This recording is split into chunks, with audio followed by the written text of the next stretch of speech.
Gomez,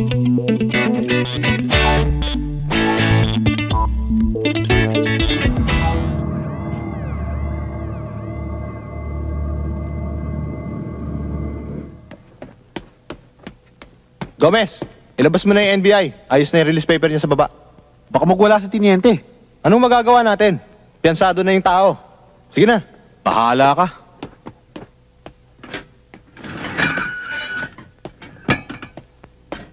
Segovia, halika nga rito. Oh, maaari ka na lumabas. Piyansado ka na.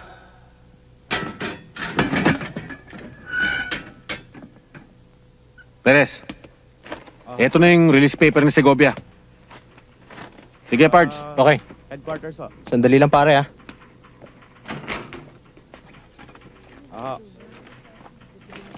Sige po.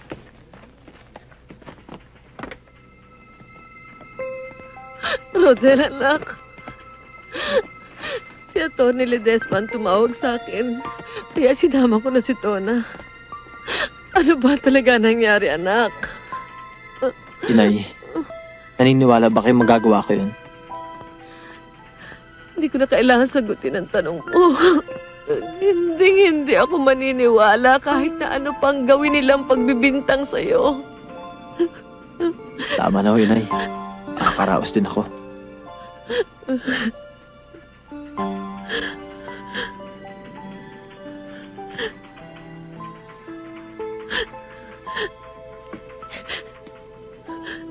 Donna, Hindi ako naniniwalang lalagyan mo ng dungis ang malinis mong pangalan.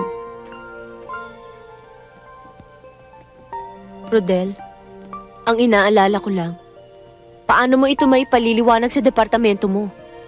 malinis ang pangalan ko. Frame up ang nangyari sa akin. Naniniwala ako sa iyo, Rodel. Pero paano? Ayon sa pulis, matibay ang ebidensya laban sa iyo. Paano mo ito malulusutan? Imposibleng paniwalaan kung katarantaduhan pamamaraan nila. Yan ang ibig ko sabihin sa Rodel.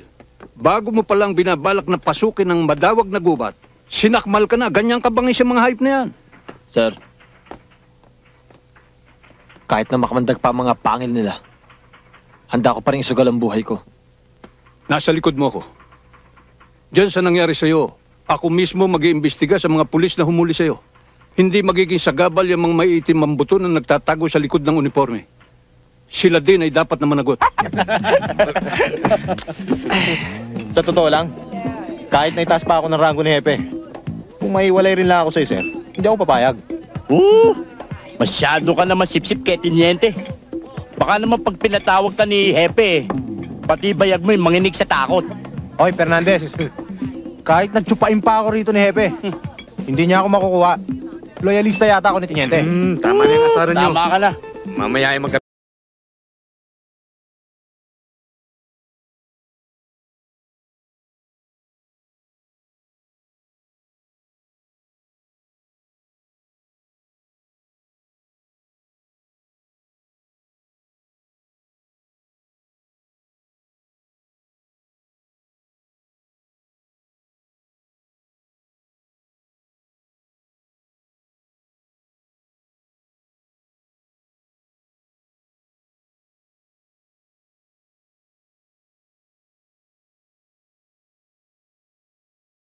Apa.